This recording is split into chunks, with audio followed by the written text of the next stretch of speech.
जय भीम साथियों। आप सभी को मेरा नमस्कार। मैं पंकज आप सभी का अपने YouTube चैनल गौतमी शिक्षा पाठशाला पर स्वागत करता हूं। साथियों, आज की हमारी क्लास होने वाली है सिंपल इंटरेस्ट साधारण ब्याज पर। यह क्लास बहुत ही इंपॉर्टेंट है। इस क्लास में हम रेलवे में जितने भी पूछे गए आरआरबी, चाहे वो RRB group D, RRB NTPC, RRB LP, जितने भी रेलवे के एग्जाम में उनमें प्रीवियस ईयरों में जितने भी सवाल पूछे गए हैं चैप्टर वाइज में उनकी प्रैक्टिस यहाँ कराने वाला हूँ। ये एक हिसाब से आपकी प्रैक्टिस क्लास होने वाली है जिसमें हम chapter wise important important question करेंगे। मैं ऐसे ही करके 20 क्वेश्चन लेके आया हूँ। इस क्लास में हम 20 क्वेश्चन करने वाले हैं दोस्तों। तो क्लास बहुत ही इंपॉर्टेंट इंपॉर्टेंट होने वाली है। तो इस क्लास को पूरा देखिए, मैं इसकी गारंटी ले रहा हूँ, क्लास में पूरा मजा आएगा। इसमें एक से एक बेहतरीन सवालों के साथ उनका कॉन्सेप्ट, उनका बेसिक भी बताया गया है, बताऊंगा मैं। और इस क्लास को आप देखिए यार, रेलवे के लिए बहुत ही इंपॉर्टेंट क्लास होने वाली है। तो हमारा आज हम ये सीरीज स्टार्ट कर रहे हैं। पहला चैप्टर हमारा साधारण ब्याज सिंपल इंटरेस्ट है। बिना टाइम की देरी करते हुए हम क्लास स्टार्ट करते हैं दोस्तों। सिंपल इंटरेस्ट, साधारण ब्याज। साधारण ब्याज किसे कहते हैं दोस्तों? साधारण ब्याज के चैप्टर को मैं आपका 5 मिनट में इसका बेसिक समझा दूंगा, फिर इसके मैं सवाल कराऊंगा आपको 5 मिनट के बेसिक में आपको फिर सवाल को करने में दिक्कत नहीं आएगी। एक बार ये बेसिक आप समझ लेते हैं तो फिर कोई दिक्कत नहीं आएगी आपको आगे आने वाले सवाल करने में। इसलिए इसका बेसिक समझते हैं कि डेफिनेशन ऑफ एसआई। एसआई के चैप्टर को करने के लिए हमें दर समझना जरूरी है। दर मतलब रेट। रेट किसे कहते हैं? रेट दोस्तों 100 रुपए पर 100 रुपए पर एक साल में मिलने वाला ब्याज। 100 रुपए पर एक साल में मिलने वाला ब्याज। दोस्तों अगर आप रेट रेट की डेफिनेशन समझ गए तो सीआई चैप्टर बहुत ही सिंपल है। तो आप चुटकियों में सवालों को उड़ा दोगे। तो इसलिए रेट की डेफिनेशन को एक बार समझ लेते हैं, फिर सवालों पे आते हैं। तो रेट क्या है दोस्तों? 100 रुपए पर एक साल में मिलने वाला ब्याज। तो 100 रुपए पर जो एक साल में ब्याज मिलता है उसे हम रेट कह देते हैं। मतलब कि 100 रुपए पर एक साल में जो भी एसआई मिलती है, ब्याज मिलती है, उसे हम रेट कह देते हैं। अगर मैं कहूँ कि 1 रुपए पे फिर एक साल में कितना मिलेगा एसआई, तो हम कह देंगे आर बट्टे 100, क्योंकि 100 ये इधर आ जाएगी माइनस में, बट्टे में आ जाएगी। तो ऐसे भी कहूँ अगर पी रुपए हों तो एक साल में कितना एसआई मिलेगा, तो हम कह देंगे पी आर बट्टे 100। ये ऐसा ही हो जाएगा। अगर मैं ऐसे ही कह दूं कि पी रुपए पर टी ईयर में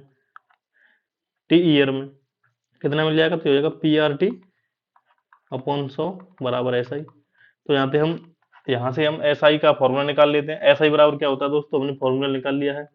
एस आई बराबर होता है दोस्तों पी आर टी अपॉन में 100। यहाँ पे मैं आपको बता दूं, पी मतलब प्रिंसिपल, जैसे मूलधन कहते हैं। आर मतलब रेट, जैसे हम दर कहते हैं। टाइम मतलब समय। ठीक है दोस्तों, तो हमने पढ़ लिया एस आई बराबर क्या होता है दोस्तों, पी आर टी अपॉन 100। और अमाउंट, अमाउंट यानी मिश्रधन। मिश्रधन बराबर होता है दोस्तों मूलधन प्लस ब्याज। मूलधन मतलब प्रिंसिपल पी, और ब्याज हमने पढ़ी थी, ब्याज होती है पी आर टी अपॉन 100। दोस्तों अगर इसमें हम पी कॉमन ले लेते हैं तो अमाउंट बराबर हो जाता है, पी हमने कॉमन ले लिया तो यहाँ बचेगा 1 प्लस आर टी अपॉन में 100। तो दोस्तों ये मिश्रधन का फॉर्मूला हो गया। हमने दो फॉर्मूले पढ़ लिए। एक होता है एस आई बराबर पी आर टी अपॉन 100, और अमाउंट बराबर पी कोष्टक में 1 प्लस आर टी अपॉन 100। अब हम अपने सवालों पर आते हैं दोस्तों। हमारा पहला सवाल है 2250 रुपए पर 3% वार्षिक साधारण ब्याज दर से 2 वर्ष में कितना ब्याज अर्जित होगा? दोस्तों हमने अभी पढ़ा था, ऐसा ही पूछ रहा है। ऐसा ही बराबर सिंपल इंटरेस्ट बराबर क्या होता है, P R T upon 100। Principal कितना दे रखा है इसने, मतलब मूलधन कितना दे रखा है 2250। रेट दर कितनी दे रखी है 3%। टाइम कितना है 2 साल बट्टे 100। इसको हम सॉल्व कर लेंगे दोस्तों, ये हो जाएंगे 3 दूनी 6, और 6 का गुणा इसमें कर देंगे तो जाएगा 0। एक जीरो से एक जीरो हम काट भी सकते हैं। एक जीरो से एक जीरो काट देंगे। अब 6 का गुणा इसमें करेंगे तो 6 पंजे 30 की 3 हासिल जाती 3, 6 दूनी 12 और 3 15 हासिल जाती 1, 6 दूनी 12 13 बट्टे 10 बराबर 135। मतलब कि कितना आंसर आएगा हमारा, ब्याज कितना मिलेगा, 135 रुपये ब्याज मिलेगा। ऐसे एक अगला सवाल करें दोस्तों। राही ने 600 रुपये एक बैंक में जमा किए जिसने 8% प्रति वर्ष साधारण ब्याज देने का वादा किया था। यदि राही ने 5 वर्षों तक बैंक में पैसा रखा तो उसे निम्न ब्याज मिलेगा, उसे कितना ब्याज मिलेगा। ये जितने भी सवाल हैं दोस्तों, ये जितने भी सवाल हैं, ये रेलवे के प्रीवियस ईयर एग्जाम में पूछे गए, चाहे वो ग्रुप डी हो, एनटीपीसी हो, एएलपी हो, उन्हीं के मैंने ये सवाल उठाए हैं। अब उनको इस सवाल को हम करते हैं। तो इसमें मूलधन कितना दे रखा है दोस्तों, प्रिंसिपल दे रखा है 600, रेट दे रखी है हमारी 8% और टाइम दे रखा है हमारा 5 ईयर। तो फॉर्मूला से अगर इसको हम फॉर्मूला से करना चाहें तो कैसे कर देंगे, पी आर टी अपॉन 100 बराबर एस आई। अगर फॉर्मूला लगाएं तो 600 गुणा 8 गुणा 5 बट्टे 100। तो 2 जीरो से 2 जीरो कट गई, 8 छेंगे 48, 48 पंजे 240। इसका मतलब ऐसा कितना है हमारा, 240 हमारा आंसर हो जाएगा। लेकिन अगर हम इसको रेट की डेफिनेशन से करें, और हमें रेट की डेफिनेशन से ही करनी है अगले आने वाले सवाल, रेट की डेफिनेशन क्या कहती है, 100 रुपये पर एक साल में मिलने वाला ब्याज। तो हमें पता है रेट कितना दे रखा है, 8%, मतलब 100 रुपये पे कितना मिल रहा है एक साल में, 100 रुपये पे 8 रुपये मिल रहा है एक साल में। टाइम कितना दे रखा है, 5 साल। तो 100 रुपये पे कितने मिलेंगे 5 साल में, 8 पंजे 40 रुपये मिलेंगे। तो 5 साल में 100 रुपये पे कितने मिलेंगे, 40 रुपये। अगर मैं कह दूं 600 रुपये पे कितने मिलेंगे 5 साल में, तो हमने यहाँ गुणा 6 कर दिया तो इसमें भी गुणा 6 हो जाएगा। तो 6 छक 24 मतलब 240 रुपये। कहने का मतलब हमने रेट की डेफिनेशन से भी सवाल कर दिया, तो हमें रेट की डेफिनेशन से ही सवाल करने हैं। 100 रुपये पर एक साल में 8 रुपये मिल रहे हैं ब्याज, 100 रुपये पर 5 साल में 40 मिल रहे हैं, और 600 पे 240 मिल रहे हैं। एक तरीके से और कर सकते हैं, जैसे कि एक साल का 8% है, 8% प्रति वर्ष, तो 5 साल का हो जाएगा 40%। तो 600 का 40% निकाल देंगे हम, 600 का 40% बराबर 240 रुपये। तो 240 हमारा आंसर हो जाएगा। तीसरे सवाल पर चलते हैं दोस्तों। प्रिया एक निश्चित धनराशि निवेश करती है तथा 3 वर्ष बाद 8800 रुपये प्राप्त करती है। यदि साधारण ब्याज की दर 40% है तो प्रिया द्वारा निवेश किया गया मूलधन कितना है। दोस्तों जो हमें क्या क्या दे रखा है इस सवाल में, हमें दोस्तों अमाउंट दे रखा है, अमाउंट मतलब प्रिंसिपल प्लस एस आई। तो अमाउंट दे रखा है हमें 8800। हमें रेट दे रखी है, रेट आर कितनी दे रखी है 40%। टाइम दे रखा है हमें, टाइम दे रखा है हमें 3 साल, और हमसे प्रिंसिपल मूलधन पूछा है। दोस्तों हम एक फॉर्मूला हमने पढ़ा था, उसका इस्तेमाल करके प्रिंसिपल निकाल सकते हैं। जो हमने पढ़ा था एस आई बराबर होता है दोस्तों पी आर टी अपॉन 100। 100 को उधर ले जाऊंगा, आर टी को उधर ले आऊंगा, तो पी बराबर हो जाएगा एस आई गुणा 100 बट्टे आर टी। तो इस फॉर्मूले का इस्तेमाल भी करके हम इसका आंसर निकाल सकते हैं। लेकिन दोस्तों हमने पढ़ा है, हम इसको देखेंगे कि हमें दे रखा है कि 40% रेट है। रेट कितनी है इसकी, 40%। मतलब एक साल में कितना ब्याज ले रहा है, 40% ले रहा है। एक साल में कितना ब्याज ले रहा है, 40% ब्याज ले रहा है 100 रुपये पर। तो 3 साल में कितना लेगा ये, जब एक साल में 40% ले रहा है तो 3 साल में कितना लेगा ये? तो 3 साल में हो जाएगा 120%। 40 गुणा 3 बराबर 120% ब्याज लेगा ये। कितना, 120% ब्याज हो जाएगी। लेकिन अगर मैं अमाउंट पूछूं, अगर मैं आपसे अमाउंट पूछूं कि अमाउंट कितना हो जाएगा, तो अमाउंट हो जाएगा दोस्तों 100 प्लस, क्योंकि 100% मूलधन प्लस 120 बराबर 220। इसका मतलब 220% हमारा अमाउंट हो जाएगा। 120% तो ब्याज हो गई, 100% कोई मूलधन था हमारा, 100% मूलधन था, तो हमारे पास अमाउंट कितना बनेगा 220%। सवाल में अमाउंट कितना दे रखा है हमें 8800। इसका मतलब 220% की वैल्यू कितनी दे रखी है हमें 8800। तो 1% वैल्यू कितनी आ जाएगी, 220 का भाग दे देंगे इसमें, 40 हो जाएगा, तो 40 रुपये। 1% वैल्यू कितनी है 40 रुपये। मूलधन कितना था हमारा 100%, प्रिंसिपल कितना था हमारा 100%। तो 1% की 40 रुपये, तो 100% वैल्यू कितनी रहेगी दोस्तों 4000 रुपये। और यही हमारा आंसर हो जाएगा। ठीक है दोस्तों, हमने यह बिल्कुल आसानी से कर लिया, क्योंकि एक साल का 40% था तो 3 साल का 120%, 120% ब्याज मिलेगा, तो अमाउंट हो जाएगा 220%। 220% की वैल्यू 8800 रुपये, तो 1% की 40 और 100% की 4000। आशा करता हूँ यह सवाल आपको समझ में आ गया होगा। अगला सवाल करते हैं। यदि किसी धनराशि पर 22% की दर से 22 वर्षों का साधारण ब्याज 22 रुपये है तो मूलधन ज्ञात कीजिए। तो हमने पढ़ा था दोस्तों एक फॉर्मूला ऐसा ही बराबर होता है PRT/100।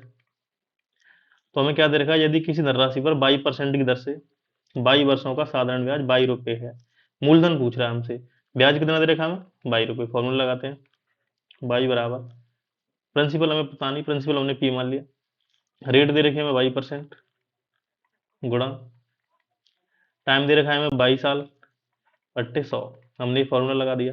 देखो दोस्तों 22 से तो 22 कट गई, तो 100 इधर गुणा में चले जाएगा, ये हो जाएगा 100, और 22 इधर भाग में आ जाएगा, तो 100/22 बराबर P। मतलब मूलधन कितना आ गया हमारा 100/22, तो 100/22 हमारा आंसर हो जाएगा।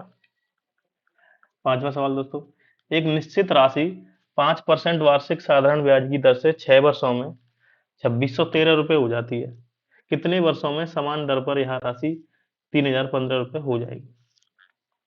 दोस्तों एक निश्चित राशि है, 5% वार्षिक की दर से हमें रेट वेट दे रखी है, क्या करेंगे, देखो एक साल की रेट दे रखी है 5%, मतलब कि एक साल में 100 रुपये पर मिलने वाला ब्याज कितना है 5 रुपये। 5% का मतलब क्या हो गया, एक साल में 100 रुपये पर मिलने वाला ब्याज कितना है 5 रुपया। तो एक साल की रेट कितनी है 5%, तो 6 साल हमें टाइम कितना मिलेगा 6 साल, तो 6 साल की रेट कितनी हो जाएगी 30%, मतलब एक साल की रेट 5%, 6 साल की 5×6 30%, तो ब्याज कितना हो गया हमारा, ब्याज हो गया हमारा 5×6 बराबर 30%। जब हमें 30% ब्याज मिलेगा तो हमारा अमाउंट कितना हो जाएगा, मिश्रधन कितना हो जाएगा 100% प्लस 30% बराबर 130%। तो हमारा मिश्रधन कितना होगा दोस्तों 130%। तो 5% वाली दर से 6 वर्षों में कोई धन 2613 हो जाता है, मतलब कि हमें 130% की वैल्यू कितनी दे रखी है सवाल में 2613। मैं कहूंगा आपसे 10% कितने के बराबर हो जाएगी, 10% बराबर हो जाएगी दोस्तों 13 का भाग दे देंगे इधर, तो हो जाएगा 2 से 1। तो 10% किसके बराबर दोस्तों 2 से 1 के बराबर है। तो जब हमारी 10% 2 से 1 के बराबर है, तो 100% कितने के बराबर हो जाएगी हमारी 2010 के बराबर। इसका मतलब हमारा मूलधन कितना है, मूलधन हमारा 100% है 2010 है। जब हमारा मूलधन 2010 है तो हमसे क्या कह रहा है कि कितने वर्षों में समान दर पर रेट से में 5% हमारी यह राशि 3015 हो जाएगी। जब 3015 हो जाएगी तो हमें ब्याज कितना मिलेगा, तो हम क्या करेंगे 3015 में से 2010 घटा देंगे, तो 5001, तो कितना होगा दोस्तों 1005 हो जाएगा दोस्तों। इसका मतलब ब्याज कितनी आ जाएगी 1005। तो हमसे कह रहा है कि 1005 ब्याज कितने में मिल जाएगी, जब आपको पता है 10% की वैल्यू कितनी है 201, तो 100% की वैल्यू कितनी है, मूलधन कितना हमारा 2010 रुपये। तो 1005 ब्याज हमें कितने सालों में मिल जाएगी, सवाल हमारा ये है। तो हम देख लेते हैं कि 1005 2010 का कितनी परसेंट है। तो 1005 2010 का कितने परसेंट है दोस्तों, ये है 1/2%। 1/2% मतलब कि 50% है। तो हमारी कुल मिला के 50% ब्याज मिलनी चाहिए। तो 50% ब्याज मिलने के लिए कितने साल लगेंगे, एक साल में 5% है, तो 50% कितनी हो जाएगी, तो इसमें 5 का भाग दे देंगे, तो आ जाएगी हमारी 10 ईयर। तो हमारा आंसर हो जाएगा दोस्तों 10 साल। इस सवाल को एक बार और समझा देता हूँ मैं आपको। ब्याज एक साल की 5% है, तो 6 साल की 30% हो जाएगी, अमाउंट हो जाएगा 130%। 130 की वैल्यू हमें दे रखी है 2613, तो 130 की वैल्यू 2613, तो 10% की वैल्यू 201 और 100% की वैल्यू 2010। इसका मतलब मूलधन आ गया हमारा 2010। अब पूछ रहा है कितने वर्षों में समान दर पर या 3015 हो जाएगा, मतलब कि 2010 से 3015, तो ब्याज कितना मिलेगा 1005। तो 1005 अगर ब्याज मिल रहा है तो हमारा मूलधन कितना था 2010 रुपये। इसका मतलब 1005 2010 का कितना है 1/2, मतलब 50% ब्याज मिल रहा है। 2010 का आधा ही तो है 1005, तो हमें 50% ब्याज मिल रहा है, तो 50% ब्याज हमें मिल रहा है 5% की दर से, तो कितने सालों में मिलेगा, तो 50 में 5 का भाग दे देंगे 10 सालों में। इसका मतलब 10 साल हमारा आंसर आ जाएगा। इस सवाल को देखते हैं दोस्तों, किसी धनराशि पर साधारण ब्याज मूलधन का 9/16 है, तदनुसार यदि वार्षिक ब्याज दर की संख्या और संबंधित वर्षों की संख्या एक समान रही हो, तो उन वर्षों की संख्या क्या थी जिसके लिए धनराशि उधार दी गई थी। सवाल में कह रहा है दोस्तों, कोई साधारण ब्याज मूलधन का 9/16 है, इसका मतलब हम लिख सकते हैं मूलधन का 9/16 का मतलब यह है कि अगर हमारा मूलधन 16 है, अगर हमारा मूलधन 16 यूनिट है, तो ब्याज कितनी है, ब्याज हमारी 9 यूनिट है। इसका मतलब यही तो है 9/16 है। तदनुसार यदि वार्षिक ब्याज की दर इस सवाल में दे रखा है कि रेट और टाइम बराबर है, जितनी रेट है उतना ही टाइम है, रही समान रही हो तो वर्षों की संख्या क्या आती है, टाइम पूछ रहा है। तो कुछ नहीं दोस्तों, हमने फॉर्मूला पढ़ा था एस आई बराबर पी आर टी अपॉन में 100।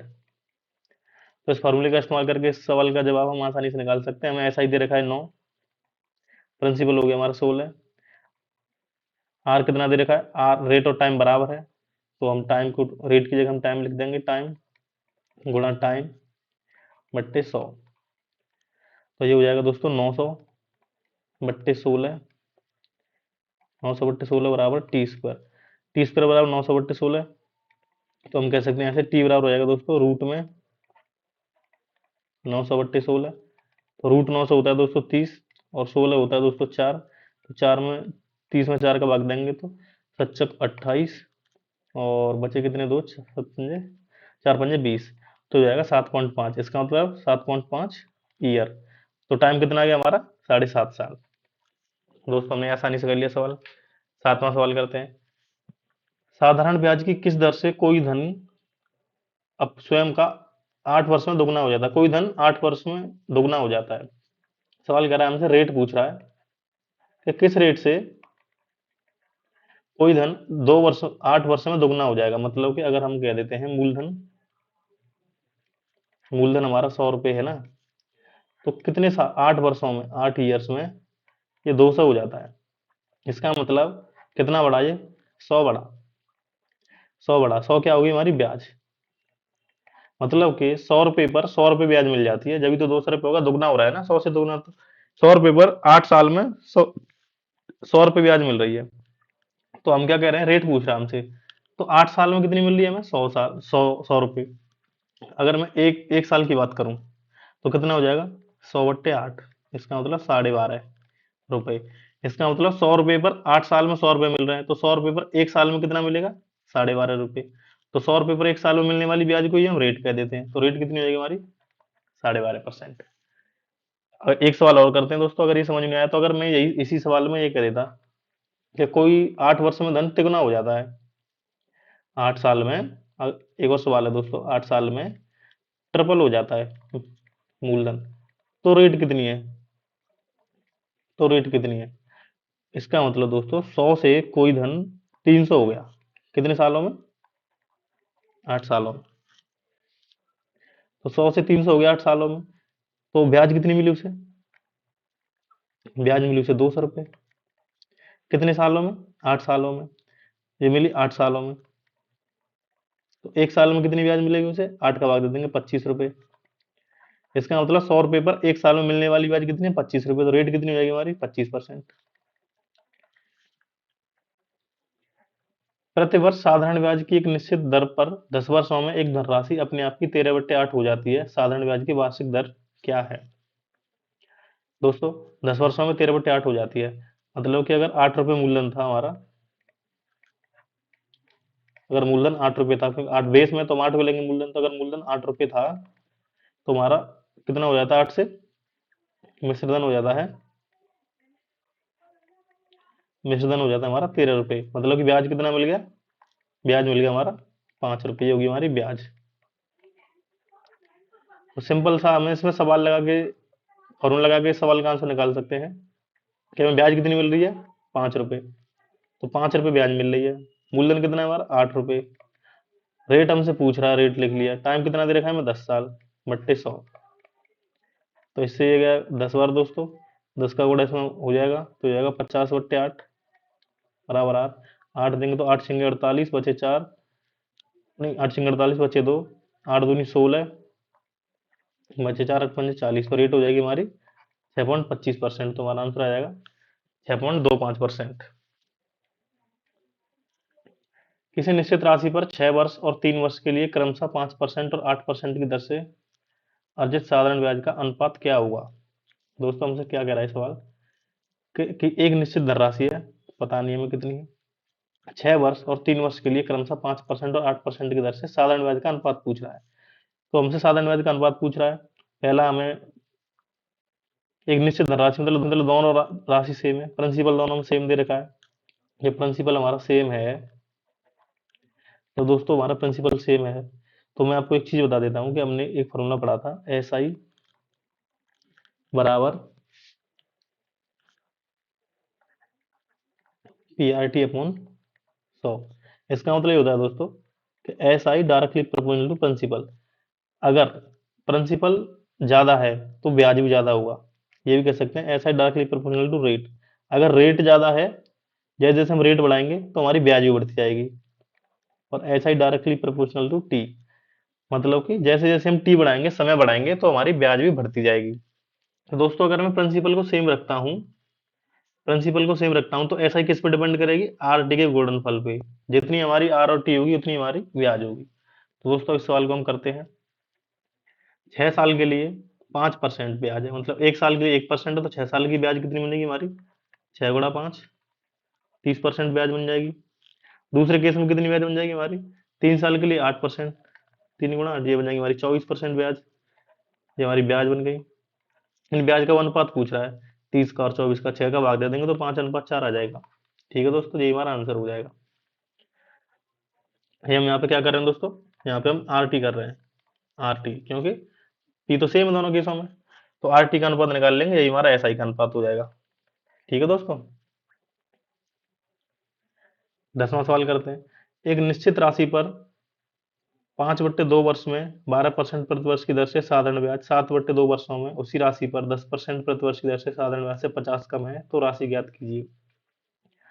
तो दोस्तों 12% एक साल में, तो 5/2 सालों में कितनी रेट बनेगी हमारी, कितनी ब्याज बनेगी। एक साल में 12% ब्याज है, तो 5/2 में कितनी बन जाएगी हमारी, 5/2 गुणा 12%, 2 से 1 गई तो हो जाएगी 30%। तो हमारी 30% ब्याज बनेगी दोस्तों। दूसरे केस में क्या कह रहा है वो, कि वो 7/2 सालों के लिए 10% की दर से। तो 7/2 सालों में 10% की दर से कितनी ब्याज बन जाएगी हमारी, ये बन जाएगी दोस्तों 35% ब्याज। पहले केस में हमारी 30% ब्याज मिल रही है, दूसरे केस में 35% ब्याज मिल रही है। वो क्या कह रहा है कि, दर से साढ़े से 50 कम है। इसका मतलब पहली वाली दूसरी वाली से 50 कम है, लेकिन हमारे हिसाब से तो 5% कम है ब्याज। तो 5% की वैल्यू सवाल में कितनी दे रखी है, 50 रुपए। 5% की वैल्यू कितनी है, 50 रुपए, 10 गुनी है। तो 100% की वैल्यू कितनी होगी दोस्तों, 100 का 10 गुना 1000 रुपए। इसका मतलब हमारा मूलधन कितना हो जाएगा, तो राशि ज्ञात कीजिए। राशि कितनी है हमारी, 1000 रुपये। हमारा आंसर कितना है दोस्तों, 1000 रुपये। 11वां सवाल करते हैं दोस्तों। किसी धनराशि पर 8% वार्षिक दर से 3 वर्षों का साधारण ब्याज, उसी धनराशि पर 9% वार्षिक दर से 2 वर्षों के साधारण ब्याज से 90 रुपये अधिक है। हम दोस्तों इसको डायरेक्ट कर देंगे, हम सीख चुके हैं, क्योंकि एस आई डायरेक्टली प्रोपोर्शनलिटी हो जाती है दोस्तों आर टी पर। ठीक है दोस्तों, तो यहाँ क्योंकि पी सेम है, हमारा मूलधन हमारा सेम है। अगर मूलधन सेम है तो ब्याज किस पर डिपेंड करेगी, रेट और टाइम पर। तो पहले केस में ब्याज कितनी आएगी, पहले केस में 8% 3 सालों में 24% ब्याज बन जाएगी। दूसरे केस में कितनी ब्याज बन जाएगी, 9 दूनी 18, 18% ब्याज बन जाएगी, 9 गुणा 2। अंतर कितना आ गया इनका, 6%। 6% वैल्यू सवाल में कितनी रखी हमारी, 90 रुपए। 1% वैल्यू हो जाएगी 15 से 90 15 रुपए। 1% की हो जाएगी 15 रुपए, तो 100% की हो जाएगी दोस्तों 1500 रुपये। तो हमारा आंसर क्या जाएगा दोस्तों, 1500 रुपये। एक धनराशि को 3 वर्षों के लिए R% प्रति वर्ष साधारण ब्याज पर निवेश किया गया। यदि ब्याज दर R+2% होती तो उसे 84 रुपये अधिक ब्याज मिलता। मूलधन क्या है। दोस्तों हम इसको सवाल हमें बताए कि पहले R% पे थी, पहले किस पे थी, R% पे। अब R+2% है, मतलब 2% रेट बढ़ा दी है। तो एक साल में कितनी बढ़ेगी, 2%। तो हम कहेंगे 3 सालों में कितनी बढ़ जाएगी दोस्तों, तो 3 सालों में बढ़ जाएगी 3 गुणा 2, 6% रेट बढ़ जाएगी। रेट 6% बढ़ जाएगी 3 गुणा 2। भाई एक साल में आर आर से R+2 कर दी, तो 3 सालों में 6% बढ़ जाएगी। तो 6% बढ़ गई रेट। तो जैसे ही हमने 6% रेट बढ़ाई, मतलब R+2 रेट बढ़ाई, तो हमें 84 रुपये अधिक ब्याज मिल गया। तो इसका मतलब 6% की वैल्यू कितनी है, 84 रुपये। तो 1% की वैल्यू कितनी होगी दोस्तों, 14×84 मतलब 14 रुपये। तो हमारी 100% की वैल्यू कितनी हो जाएगी, 14 गुणा 100, 1400 रुपये। इसका मतलब मूलधन कितना है हमारा, 1400 रुपये। यही हमारा आंसर हो जाएगा। अगर दोस्तों आपको ये सवाल अच्छे लग रहे हैं तो आप वीडियो को लाइक करें, कुछ सीखने को मिल रहा है तो। और ये बहुत इंपॉर्टेंट सवाल करा रहा हूँ जो रेलवे के प्रीवियस ईयर में पूछे गए, उन्हीं को करा रहा हूँ, जो अच्छे अच्छे सवाल हैं दोस्तों। सवाल के साथ में कॉन्सेप्ट भी बता रहा हूँ, फिर भी आपको कुछ समझ में एक आध सवाल में डाउट रह जाता तो आप कमेंट सेक्शन में पूछ सकते हैं, मैं उसको क्लियर कर दूंगा। एक निश्चित धनराशि x% वार्षिक साधारण ब्याज की दर से 7 वर्षों में इतने रुपए हो जाती है। यदि वार्षिक साधारण ब्याज की दर x+4% होती तो 7 वर्षों के बाद धनराशि इतने रुपए हो जाती। निवेश की गई राशि ज्ञात कीजिए। दोस्तों टाइम सेम दे रखा है हमें, 7 साल 7 साल। इसका मतलब हमें रेट x% से बढ़ा के कितनी कर दी, x+4%। मतलब रेट x से कितनी कर दिया, x+4, मतलब कितनी बढ़ा दिया, रेट हमने 4% बढ़ा दी है। जब हमने रेट 4% बढ़ा दी है तो 7 साल में कितनी बढ़ जाएगी, एक साल में 4%, तो 7 साल में बढ़ जाएगी 4 × 7 28%। तो हमने रेट 28% बढ़ा दी। तो जैसे ही हमने रेट 28% बढ़ाई, जो हमें पहले 22,494 मिल रहे थे, अब कितने बढ़ गए, कितने हो गए, 25,917। तो हमने रेट जैसे 28% बढ़ाई तो हमें कितने रुपए मिल गए फालतू, कितने रुपए ज्यादा बढ़ गए, 25,917 में से 22,494 घटा देंगे तो 3, एक 11 में से 9 गए तो 2, 9 में से 4 गए तो यहाँ पर एक, ये बचेगा 4, और 5 में 2 गए तो 3। इसका मतलब दोस्तों जैसे ही हमने रेट 28% बढ़ाई, क्योंकि 4% बढ़ाई एक साल में, 7 साल में 28%, जैसे हमने रेट 28% बढ़ाई तो हमारे रुपए कितने बढ़ गए, 3423 रुपए हमारे बढ़ गए। तो 28% की वैल्यू कितनी है दोस्तों, 3423 रुपए। तो 100% की वैल्यू कितनी हो जाएगी दोस्तों, मैं कहूंगा 1% की वैल्यू कितनी आएगी दोस्तों, ये हो जाएगी 3423 रुपए बट्टे 28। तो 100% की वैल्यू कितनी हो जाएगी दोस्तों, 100% की हो जाएगी 3423 बट्टे 28 गुणा 100। हम इसको सॉल्व भी कर सकते हैं और हम डिजिटल सम भी लगा सकते हैं दोस्तों। तो हम डिजिटल सम लगाएंगे दोस्तों, डिजिटल मतलब 8 और 2, इसका डिजिट 1 है तो नीचे 1 ही हो जाएगा, ऊपर कितना है, इस 3 और 2, 3 और 2 5 और 4 9 और 3, तो 9 तो हट गया तो 3, मतलब ऊपर के डिजिट का सम कितना है 3, नीचे के 1, तो 3/1 3 ही रहेगा, और 3 गुणा 1 1। तो इसका मतलब इसका डिजिटल सम कितना है, टोटल 3 है। तो हमारे जो आंसर का डिजिटल सम भी 3 होना चाहिए, जिसका डिजिटल सम 3 होगा वही हमारा आंसर होगा। अगर आपको डिजिटल सम नहीं आता तो कोई बात नहीं दोस्तों, आप इसको काट लेना, बाकी मैं एक वीडियो बाद बाद में बना दूंगा डिजिटल सम के ऊपर भी। तो हम देखेंगे आंसर में डिजिटल सम 3 किसका है। तो हम पहला ऑप्शन चेक करते हैं, 5 और 2 7 और 2 9 और 2 और 1 3। तो पहले सवाल का हमारा पहला सवाल आंसर हो सकता है दोस्तों, इसका डिजिटल सम कितना है 3। इसका 7 और 2 9 हटा दिए, 5 और 2 8, 5 और 2 7 और 1 8, इसका डिजिटल सम 8 है दोस्तों, तो हमारा बी नहीं होगा। तीसरा एक दोस्तों 9 7 और 2, इसका 5 डिजिटल सम, ये भी नहीं होगा। इसका डिजिटल सम 7 और 2 9, और इसका 7 है दोस्तों, ये भी नहीं होगा। इसका मतलब एक ही हमारा ऑप्शन है ए, जिसका डिजिटल सम 3 है। तो हमारा आंसर कितना आएगा दोस्तों, 1 2 2 2 5। दोस्तों आपको सवाल समझ में आ गया होगा, नहीं आया तो मैं एक बार और समझा देता हूँ कि जैसे ही हमने रेट 4% बढ़ाई तो 7 साल में बढ़ गई 28%। तो जैसे हमने रेट 28% बढ़ाई तो हमें पैसे कितने ज्यादा मिलने लग गए, 3423 रुपए। तो 28% की वैल्यू 3423, 1% की इतनी हो जाएगी, 100% की कितनी हो जाएगी। ठीक है दोस्तों, तो हम 14वां सवाल करते हैं दोस्तों, यदि कोई धनराशि साधारण ब्याज की एक निश्चित दर पर 4 वर्षों में दुगनी हो जाती है तो कितने वर्षों में साधारण ब्याज की समान दर पर 16 गुना हो जाएगी। रेट हमें समान दे रखी है, मतलब हम कह सकते हैं 4 ईयर में दुगनी हो रही है। मतलब कि अगर पहले 1 रुपए थी, पहले 1 रुपए थी, तो 1 रुपए से कितनी हो गई, 2 रुपए हो गई, तो कितनी बढ़ गई, 1 रुपए बढ़ गई। ठीक है दोस्तों, तो हम इसको कह सकते हैं 4 साल में कितनी हो गई, 1 से 2। तो 4 साल में 1 से 2 होगी तो ब्याज कितनी मिली उसे, ब्याज मिली उसे 1 रुपए।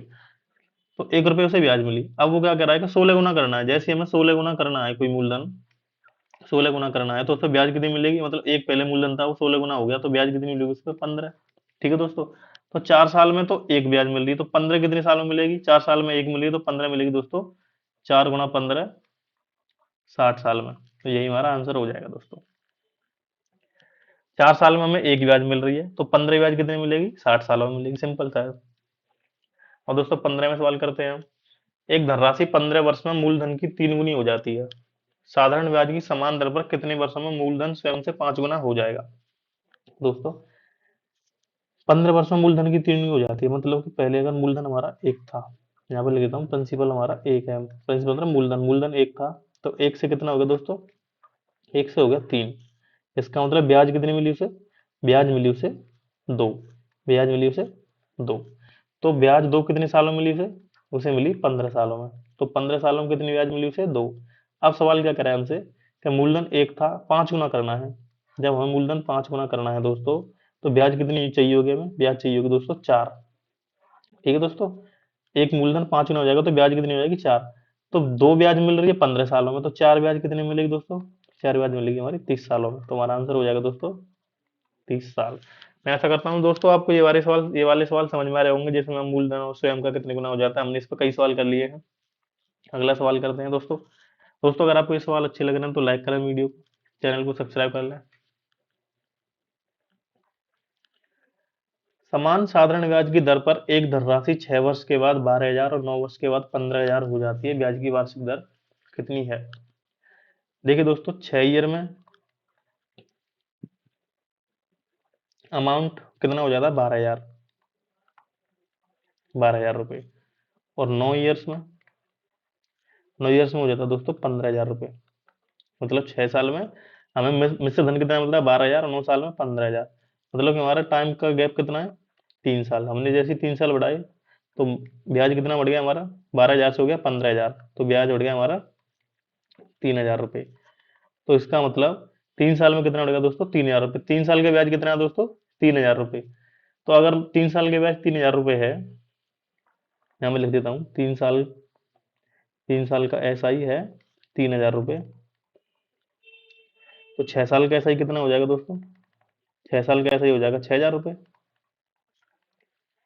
तो दोस्तों 6 साल का मिश्रण कितना है? 12,000 रुपये। अगर 6 साल का मिश्रण 12,000 रुपये और 6 साल का SI कितना है? 6,000 रुपये। इसका मतलब हमारा मूलधन कितना रहेगा? 6,000 रुपये, क्योंकि 6,000 और 6,000 मूलधन और 6,000 ब्याज, जब ही तो होगा हमारा मिश्रण 12,000। ठीक है दोस्तों, तो हमारा मूलधन कितना हो जाएगा दोस्तों? यहाँ से मूलधन निकाल लेंगे, तो हमारा मूलधन कितना आ गया दोस्तों? 12,000 माइनस 6,000 बराबर के 6,000। तो मूलधन कितना मिलेगा दोस्तों? 6,000। तो 3 साल का ब्याज कितना है? 3,000 रुपये। तो 1 साल के बाद कितना आएगा दोस्तों? 1 साल के बाद हो जाएगा 3 से भाग देते हैं, मतलब 1,000 रुपये। तो 1 साल के बाद कितना है दोस्तों? 1,000 रुपये। हमसे पूछ रहा है रेट। रेट क्या होती है दोस्तों? मूलधन पर मिलने वाला ब्याज। मूलधन पर मिलने वाला ब्याज 1 साल में कितने मिल रहा है, मतलब 100 रुपये पर मिलने वाला ब्याज। तो 6,000 रुपये पे कितना मिल रहा है दोस्तों? 1,000। तो हमारी रेट हो जाएगी 1,000 बट्टे 6,000, ये हमारी रेट हो जाएगी। गुणा 100 कर देंगे तो हमारा रेट परसेंटेज निकल जाएगा, तो ये हो जाएगा गुणा 100। तो ये हो जाएगा दोस्तों 16 सही 2/3%। तो हमारा आंसर हो जाएगा 16 प्लस 2/3, मतलब 16 सही 2/3%। ठीक है दोस्तों, अगर आपकी समझ में नहीं आया तो एक बार और समझा देता हूँ। 6 साल का मिश्रधन कितना था? 12,000। 9 साल का कितना था? 15,000। 3 साल में ब्याज कितनी मिल रही है? 3,000। 3 साल में 3,000 मिल रही है, तो 1 साल में 1,000। तो 6 साल में ब्याज कितनी मिलेगी? 6,000। तो 6 साल में 6,000 ब्याज मिल रही है, तो वैसे हमारा मिश्रधन 12,000 है, तो प्रिंसिपल हो जाएगा हमारा 6,000। प्रिंसिपल 6,000 है। 1 साल में कितनी ब्याज मिल रही है? 1,000। तो 6,000 पे 1,000 गुणा 100 कर देंगे तो हमारी रेट आ जाएगी 16 से 2/3%। अगला सवाल करते हैं दोस्तों। पंकज अपनी कुल राशि का 1/3 भाग पर 7% वार्षिक दर से, 1/4 भाग पर 8% वार्षिक दर से तथा शेष भाग पर 10% वार्षिक साधारण ब्याज दर पर देता है। उसका वार्षिक आय 1,683 रुपये है। उसके पास कितनी धनराशि थी? देखिए दोस्तों, पंकज के पास कुछ धनराशि है। 1/3 भाग, 1/4 भाग, हम मतलब एक उसका 1/3 भी करना है, 1/4 भी करना है, तो क्यों ना हम 3 और 4 का एलसीएम 12 ले लें। तो हमने मान लिया मूलधन हमारा कितना हो जाएगा? मूलधन मतलब प्रिंसिपल हो जाएगा हमारा 1,200 रुपये। हमने मान लिया, लेट माना पी कितना है? 1,200 रुपये। तो 1,200 का 1/3 हो जाता है दोस्तों 400 रुपये, मतलब कि उसने 400 रुपये 7% ब्याज पे दिए हैं। और 1/4, 1,200 का 1/4 हो जाता है दोस्तों 300 रुपये। और 300 रुपये उसने 8% रेट पर दिए हैं उधार। और बचा कितना? 400 और 300 700, 1,200 होते 700 के, तो बचे 500। 500 उसने 10% रेट पर दिए हैं। तो उसने अलग अलग 3 भागों में धन दिया है उधार, 7%, 8%, 10%। कुल मिला के उस पर 1 साल में कितने आ जाते हैं? 1,683 रुपये। मतलब 1 साल के बाद 400 पे 7% से कितना बनेगा हमारा? ऐसा ही ब्याज कितना बनेगा हमारा? ब्याज 400 का 7%, मतलब 28 रुपये ब्याज बनेगा। ठीक है, 28 रुपये। 300 का 8% कितना होगा? 8 के 24 रुपये ब्याज बनेगा। 500 का 10% कितना होगा दोस्तों? 50 रुपये ब्याज बनेगा।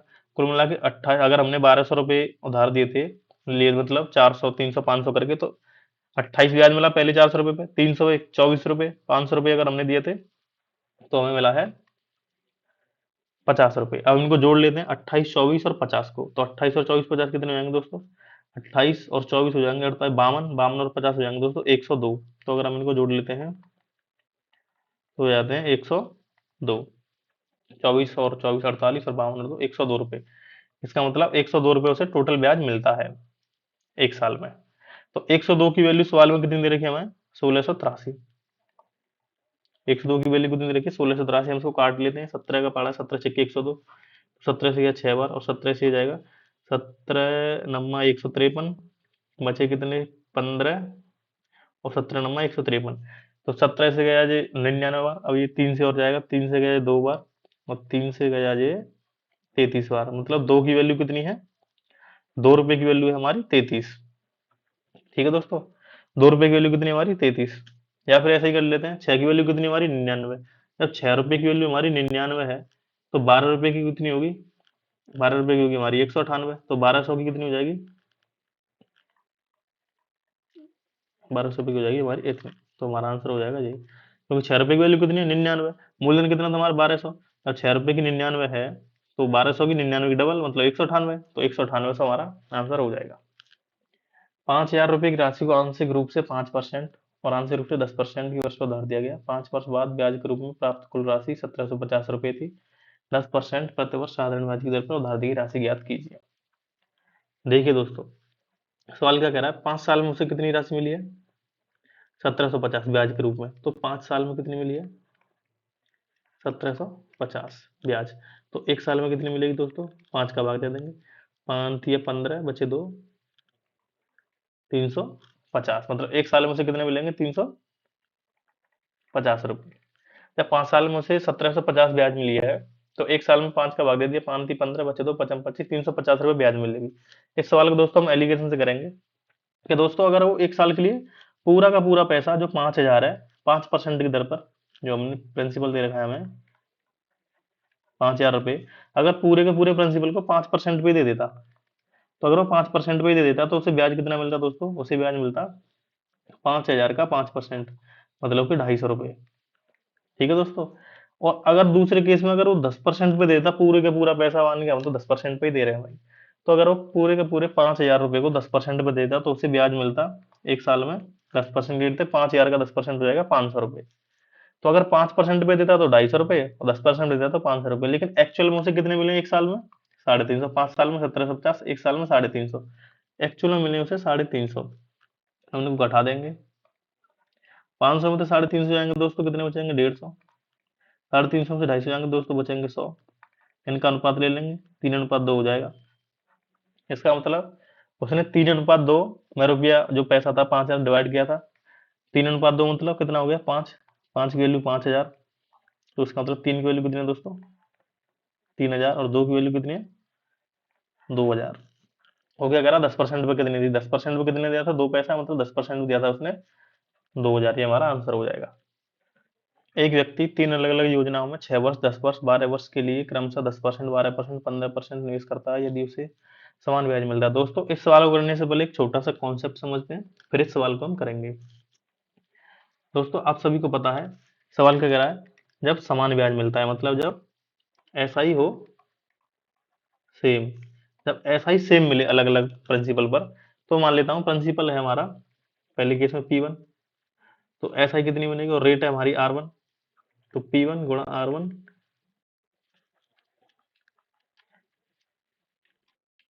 तो P1 R1 T1 बट्टे 100। ये हमारी रेट ये हमारी ऐसा ही हो जाएगी।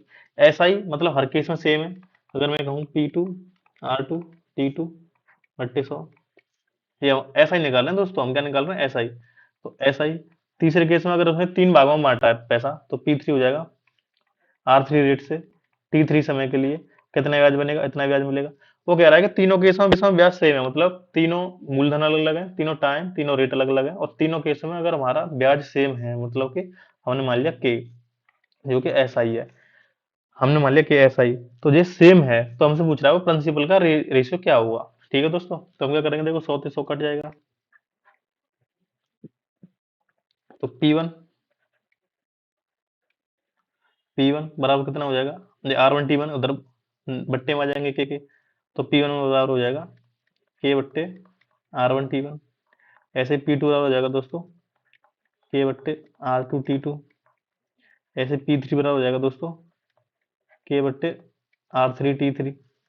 अगर मैं P1 P2 P3 का अनुपात ले लेता हूँ, P1 अनुपात P2 अनुपात P3, तो अगर P1 P2 P3 का अनुपात लेता हूँ तो K से कट जाएगा, तो आंसर आएगा हमारा 1 बट्टे R1T1 अनुपात 1 बट्टे R2T2 अनुपात 1 बट्टे R3T3। तो दोस्तों जब हमें ऐसा ही हर तीनों तीनों स्थितियों में समान मिल रहा हो, तो प्रिंसिपल का अनुपात क्या होगा दोस्तों, 1 बट्टे R1T1 R2T2 और R3T3, मतलब रेट और टाइम का गुणा भट्टी में 1 भट्टी। तो अब इस सवाल पे हम चलते हैं अगले सवाल पर। एक व्यक्ति 3 अलग अलग योजनाओं में 6 वर्ष 10 वर्ष 12 वर्ष के लिए 10%, 12% और 15% साधारण ब्याज पर पैसा निवेश करता है। यदि उसे प्रत्येक योजना के पूरा होने पर समान ब्याज मिलता है तो निवेश का अनुपात क्या है। देखिए दोस्तों, हमें निवेश का अनुपात पूछ रहा है, मतलब प्रिंसिपल का रेशियो पूछ रहा है। उसने 3 योजनाओं में 3 तरह से पैसा लगाया है। 6 वर्ष के लिए 10% से, 10 वर्ष के लिए 12% से और 12 वर्ष के लिए 15% से। तो हमसे क्या पूछ रहा है, P1 अनुपात P2 अनुपात P3। तो वो क्या होगा दोस्तों, 1 बट्टे R गुणा टी। R गुणा टी मतलब 6 गुणा 10, मतलब 6 गुणा 10 में लिख दे रहा हूँ अनुपात 1 बट्टे 10 गुणा 12 अनुपात 1 बट्टे 12 गुणा 15। दोस्तों ये हो जाएगा 1 बट्टे 60, 1 बट्टे 120, 1 बट्टे 180। इसको काट लेंगे दोस्तों। अगर हम पूरे में 240 का गुणा कर देते हैं, 240 से पूरी संख्या कट रही नहीं कट रही। अगर हम पूरे में 360 का गुणा कर देते हैं, जैसे हम 360 का गुणा करेंगे इसे हम शॉर्ट भी कर सकते हैं। जैसे अगर मैं इसको ही लिख दूं 60 का भाग दे दो सवन में, तो ये हो जाएगा 1 बट्टे 2। 60 का भाग दे दूंगा सब में, तो 1 बट्टे 1, 1 बट्टे 2, 1 बट्टे 3। अगर मैं इनके एलसीएम का 6 का गुणा कर देता हूँ सवन में, तो ये हो जाएगा 6, 6 से 2 हो जाएगा 3 बार, 6 अनुपात 3 अनुपात 2। तो हमारा प्रिंसिपल का अनुपात क्या जाएगा दोस्तों, 6 अनुपात 3 अनुपात 2। सी हमारा आंसर हो जाएगा दोस्तों। अगला सवाल करते हैं दोस्तों 20वां। सुरेश बोरोस RS 80 के 8,000 80,000 at 24% per annum simple interest, and Ramesh borrows 91,000 at 20% per annum. ये 24 पे था, ये 20 पे था। In how many years will the sum of their loans become equal. मतलब उसने 80,000 रुपए लिए हैं 24% रेट से, 91 20% पर। कितने सालों में उनका मिश्रधन समान हो जाएगा दोस्तों। तो हमने मिश्रधन का क्लास के स्टार्टिंग में फॉर्मूला पढ़ा था कि अमाउंट बार होता है दोस्तों P1 प्लस RT अपॉन 100। ठीक है दोस्तों, इस फॉर्मूले का इस्तेमाल करते हुए सवाल को हम निकालेंगे। वो सवाल कराए के 24% पर 80,000 रुपए दिए हैं, 20% पर 91,000 रुपए दिए हैं, कितने सालों में मिश्रधन बराबर हो जाएगा। दोस्तों हमें अमाउंट बराबर करना है, तो प्रिंसिपल कितना देखा पहले केस में, 80,000 गुणा में 1 प्लस आर कितनी 24%, और टाइम टाइम ही तो हमसे पूछ रहा है, तो टाइम हम टी ले लेते हैं। टाइम हो जाएगा टी अपॉन में 100। ये हमारा मिश्रधन हो जाएगा। ये मिश्रधन बराबर दे रखा है हमें दोस्तों 91,000 पर 1 प्लस आर, इस पर टाइम कितना रेट दे रखे हैं 20%, 30 साल के लिए बट्टे 100। तो दोस्तों 8,000 80,000 का अंदर गुणा करेंगे, एक में गुणा करेंगे तो हो जाएगा 80,000 प्लस 2 जीरो से दोस्तों 2 जीरो कट जाएंगे, इसका अंदर गुणा करेंगे तो हो जाएगा 24 अट्ठे 192, पीछे 2 जीरो टी बराबर, इसका गुणा एक में करेंगे तो हो जाएगा 91,000 प्लस 91,000 गुणा इसमें करेंगे तो हो जाएगा 2 जीरो से 2 जीरो कट जाएंगी, 91 दूनी 182 के पीछे 2 जीरो टी। दोस्तों इसको सॉल्व कर लेते हैं। इसको हम बराबर से इधर ले आएंगे, ये प्लस का है तो उधर माइनस में आ जाएगा, और 8,000 को उधर ले जाएंगे, ये प्लस का उधर माइनस में चला जाएगा, तो ये हो जाएगा 192 T minus 182 double zero T बराबर 91,000 माइनस के 80,000। तो ये दोस्तों ये बचेंगे 0 0 0 1, मतलब 1000 टी बराबर हो जाएंगे 11,000। 1000 टी बराबर हो जाएंगे दोस्तों 11,000। 3 जीरो से दोस्तों 3 जीरो कट जाएंगी, तो यहाँ से टी बराबर हो जाएगा 11 साल। तो हमारा आंसर हो जाएगा दोस्तों 11 साल। दोस्तों एक बार इस सवाल को और समझा देता हूँ। 80,000 24% पे लिए थे, तो अमाउंट निकाल लिया हमने, ये अमाउंट आ गया। ये अमाउंट दोस्तों बराबर दे रखा है 91,000 20% पे लिए थे इस अमाउंट के, तो हमने एक क्वेश्चन बनाई, क्वेश्चन को सॉल्व कर लिया और हमारा आंसर आ गया। दोस्तों हमने इस वीडियो में 20 सवाल कंप्लीट कर लिए हैं। ये आपके होमवर्क के सवाल दे रहा हूँ मैं आपको, कमेंट सेक्शन में इनके जवाब दें दोस्तों। जो मैंने कराया उनके बेसिस पे हो जाएंगे दोस्तों। 3 सवाल में दोस्तों आपको होमवर्क के लिए दे रहा हूँ, इनके कमेंट बॉक्स में इनका आंसर टाइप करें। दोस्तों हमने 20 सवाल बहुत ही अच्छी तरीके से कर लिए हैं, जो कि इंपॉर्टेंट सवाल हैं, अच्छे सवाल मैंने इस वीडियो में चुने हैं दोस्तों। इसके साथ हमने कॉन्सेप्ट भी बताया है, सवाल भी समझाया है, ट्रिक भी बताई है, मतलब कैसे हम शॉर्ट अप्रोच जिसमें बताई गई हैं, जो पेपर के टाइम पे हम इसको इस्तेमाल करके पेपर में अच्छे मार्क्स ला सकते हैं। दोस्तों अगर आपको यह वीडियो अच्छी लग रही है, तो सीखने को कुछ मिला है, तो इस वीडियो को दोस्तों अपने दोस्तों तक शेयर करें, लाइक करें, चैनल को सब्सक्राइब करें। इसी प्रकार मैं इस चैनल पर आगे आने वाले चैप्टरों की वीडियो बनाता जाऊंगा एक एक करके। और आपको जो भी डाउट है आपका, उसे कमेंट सेक्शन में उसे मुझे बताएं, मैं उसको डाउट को दूर करने का प्रयास करूंगा दोस्तों। तो दोस्तों अगर आपको वीडियो अच्छी लगी तो थैंक्स, वीडियो को लाइक करें, चैनल को शेयर करें, वीडियो को शेयर करें, सब्सक्राइब कर लें चैनल को, प्रेस बेल आइकन अगर प्रेस नहीं किया तो बेल आइकन को प्रेस कर लें।